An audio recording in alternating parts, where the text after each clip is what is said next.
Hello everyone. Today we will be talking about communication in Secret Tour project.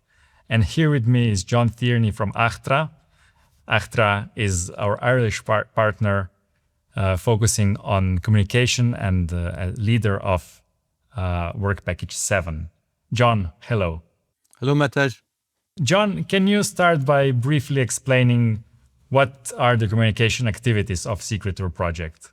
The communication activities are straightforward. We're very digital, but the philosophy behind it is more of is more interesting.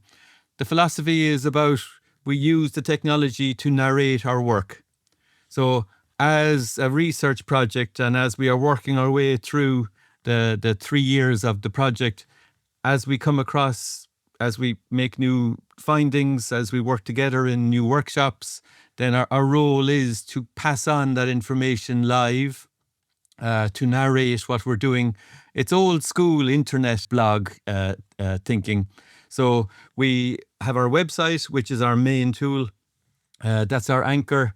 The way we said it in our plan was a four-legged stool, that there's the website, there's a newsletter approach, there's social media, and then the fourth leg is Zenodo, which is this EU repository for research.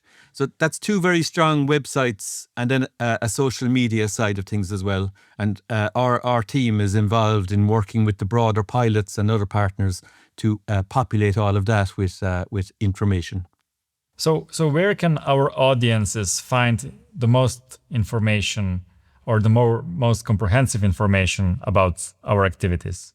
The website, secrettourproject.eu, it was always intended to be our main tool, and it has proven to be so. It's very powerful, and the design, I think, is very good, and we're constantly updating information from ourselves and from our partners into it. It does all the heavy lifting, Matej. So secrettourproject.eu. It'll last after the project. It continues the information that we gather and that we share. And now for the next year, it's going to be very important because it's how we'll actually hone down on the results that we've been getting. Are there other channels that we are using and that you would recommend maybe?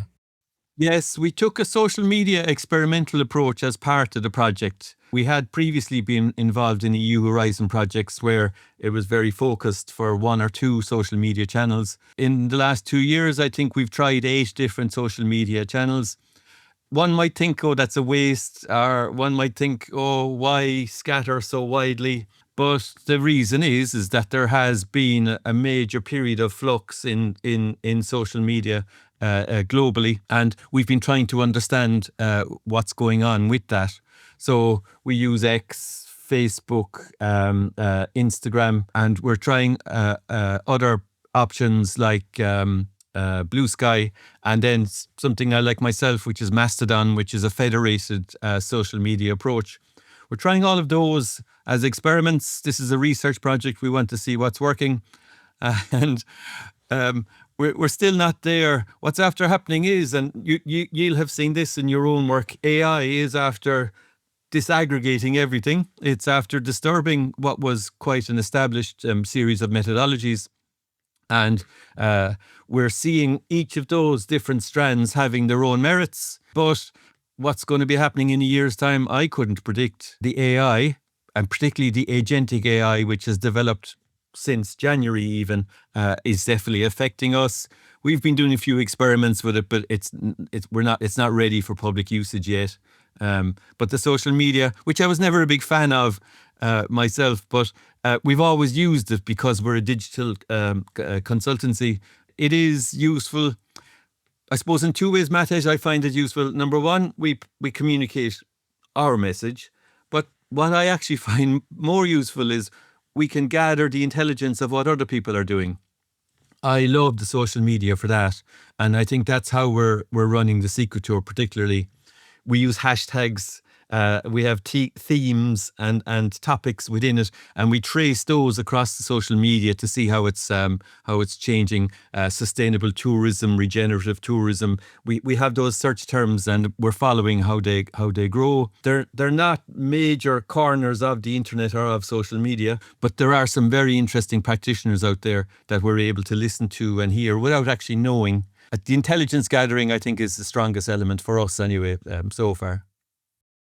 Actually, also those YouTube videos that we are creating right now, like this one, are also maybe one of the attempts how to convey the messages of Secret Tour, which are sometimes complex because it is a research project, to, let's say, a more user-friendly format or to an average audience.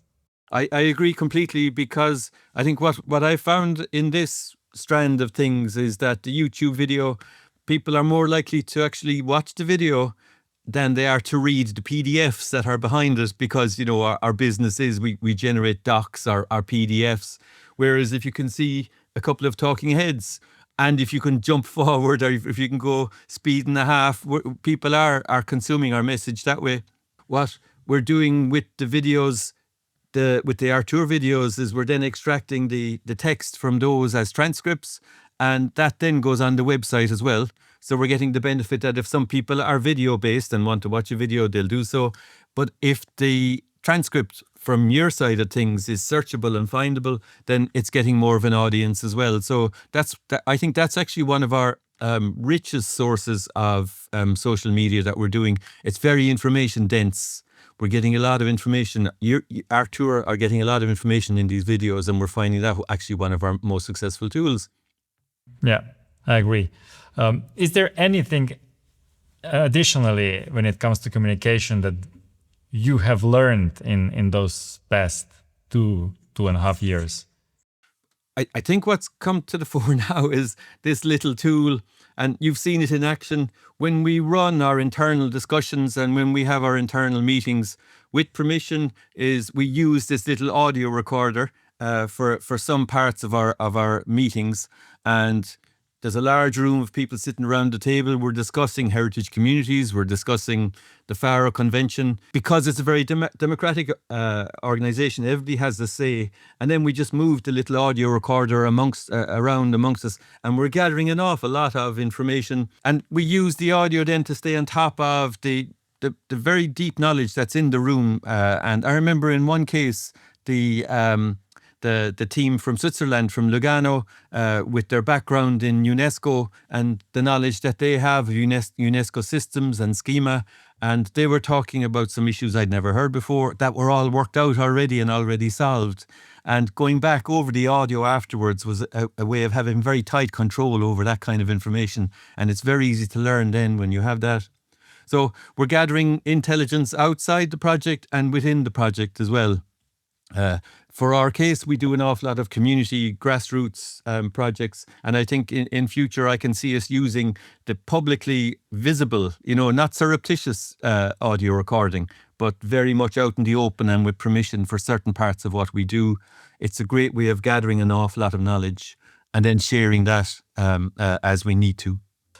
Thank you, John. Thank you for those insights into the communication activities of Secret Tour project. I think we can invite all of our viewers to browse the website, the YouTube channel, the other social media that we're having. Thank you, John, for this, and good luck with your work. Thank you.